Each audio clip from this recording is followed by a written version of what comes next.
जय श्री कृष्ण। जीवन के अटल सत्य का वर्णन करते हुए श्री कृष्ण आज क्या कहते हैं?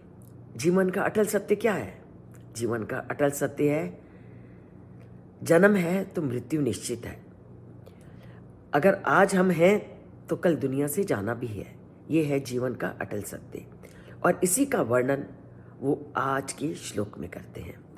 वो कहते हैं, मृत्यु सर्व हरश्च अहम उद्भवश्च भविष्यताम कीर्ति श्री वाक्च नारीणाम स्मृति मेधा धृति क्षमा। अब उन्होंने क्या बोला कि मैं मृत्यु सर्वभक्षी मृत्यु हूं, और आगे भविष्य में होने वाले अस्तित्वों को उत्पन्न करने वाला भी मूल मैं ही हूं। और स्त्रियों में जो गुण होते हैं वो गुण क्या है? उन्होंने नीचे की पंक्ति में गिनवा दिए। कीर्ति, श्री, समृद्धि, मधुरवाणी, स्मृति, बुद्धि, साहस और क्षमा। स्त्रियों में जो ये गुण माने जाते हैं वो सभी गुण भी मैं हूं। सबसे पहले तो उन्होंने जीवन की सत्यता का वर्णन किया, और जीवन की सत्यता क्या है कि जो संसार में आया है उसे जाना ही है।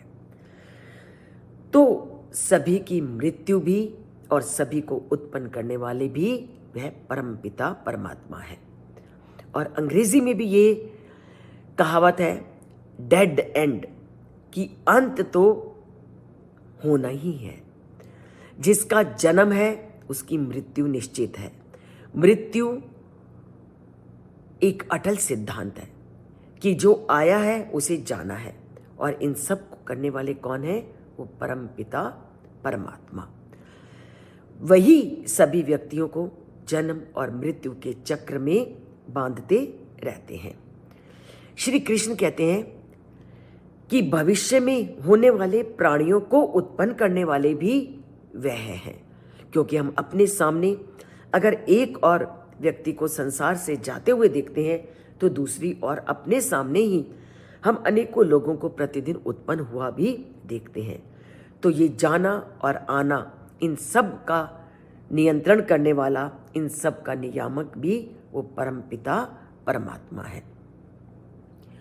उसके बाद उन्होंने दूसरी पंक्ति में श्री कृष्ण ने कीर्ति, समृद्धि, मृदुवाणी, स्मृति, बुद्धि, साहस, क्षमा आदि गुणों का उल्लेख किया। और ये ऐसे गुण हैं जो नारी को गौरवशाली बनाते हैं।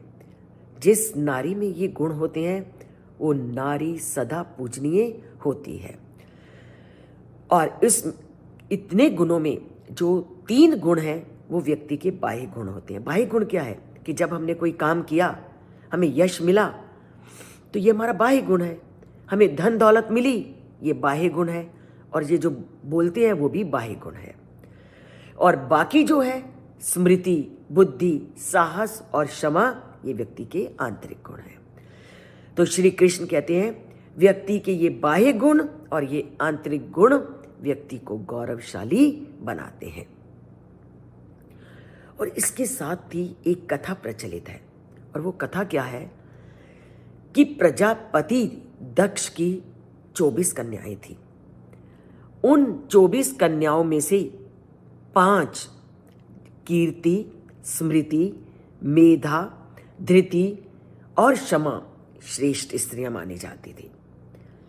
प्रजापति दक्ष की 24 कन्याएं थी, और उन 24 कन्याओं में जिनके नाम श्री कृष्ण ने इस श्लोक में गिनवाए, कीर्ति, स्मृति, मेधा, धृति और क्षमा, ये सबसे श्रेष्ठ स्त्रियां मानी जाती थी।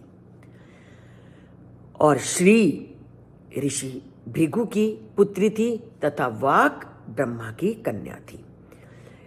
अपने विशिष्ट नामों के अनुसार ये सातों स्त्रियां इस श्लोक में 7 गुणों की अधिष्ठात्री देवी मानी जाती हैं।